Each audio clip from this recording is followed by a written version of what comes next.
এই তিনটি লক্ষণ দেখলে বুঝবেন আল্লাহ আপনাকে ভুলে যাননি।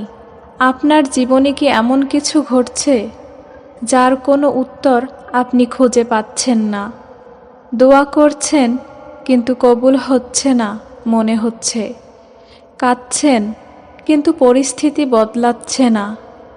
তাহলে এই কথাগুলো শেষ পর্যন্ত শুনুন, কারণ কখনো কখনো আল্লাহ আপনার জীবন থেকে কিছু সরিয়ে নেন আপনাকে কষ্ট দেওয়ার জন্য নয়, বরং আপনাকে আরও ভালো কিছুর দিকে নিয়ে যাওয়ার জন্য।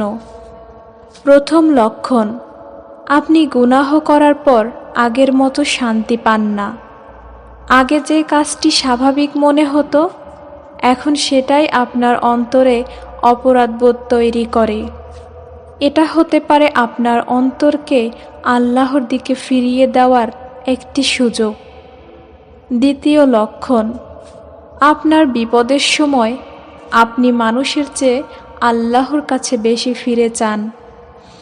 সব দরজা বন্ধ মনে হচ্ছে, তবুও যদি আপনার মুখ থেকে বের হয়, হে আল্লাহ, তুমি আমাকে সাহায্য করো, তাহলে হতাশ হবেন না।